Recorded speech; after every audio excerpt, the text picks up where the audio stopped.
Take you live to the Sydney Energy Forum where the Prime Minister Anthony Albanese is speaking. The nature of the challenge and the science is not in question. Its urgency and scope is clear. The question is our ability, but importantly as well, our appetite to seize the opportunities that it contains and to shape them in our common interests. As Prime Minister, I'm committed to renewing Australia's standing in our region.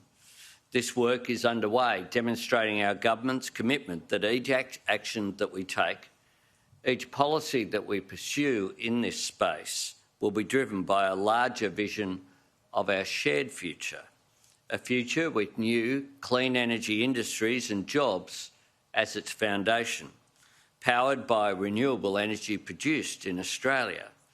I see Australia as a renewable energy superpower.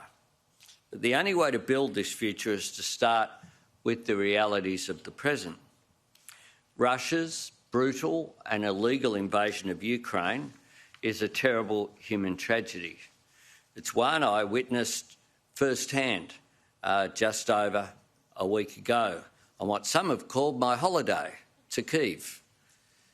It was a very confronting experience, and having a look firsthand at the challenge to international order which Russia's brutal invasion represents does threaten the peace and stability in which the post-World War II era has been based upon.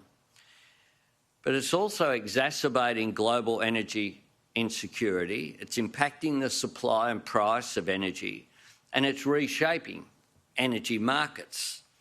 Australia, of course, has not been immune from these developments, with high global prices from gas and coal and the impact of severe weather on both demand for energy and supply of renewables, putting our national energy market under enormous strain.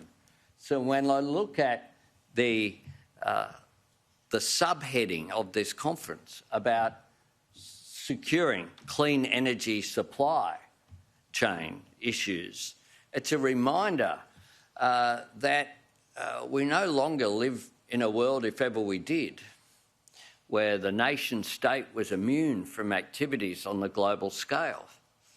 And that is why engaging in international relations is so important for us as a nation, but each of the nations where people have come here. And one of the themes that we came through last night was the way in which we're all interconnected and that we need to cooperate going forward. Our government has also, it's fair to say, inherited a challenging set of circumstances when it comes to climate and energy policy. We've inherited an electricity network designed for a different century. New investment in clean energy had stalled. A lack of investment in storage, but importantly as well in transmission. As a result, every day Australians don't just pay for their power, but they pay for the cost of building and operating an outdated grid. We've had no coherent energy policy for a decade.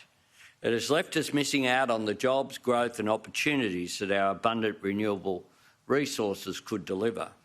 And it's left businesses and investors without the clarity and certainty that they need. But as this forum highlights, this is indeed a new day. It is a new era.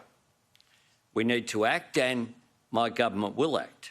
We will lay a new foundation for sustainable growth and prosperity, a foundation that will move us from the era of inaction and delay to one where we create new jobs, new industries and drive down emissions.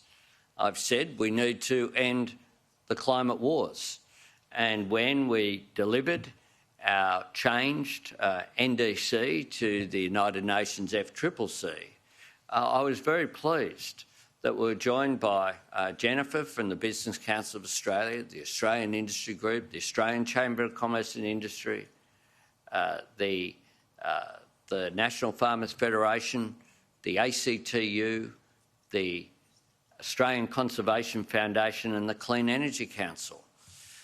A symbol but a really concrete one, that we can indeed do this, that there is an appetite to do this.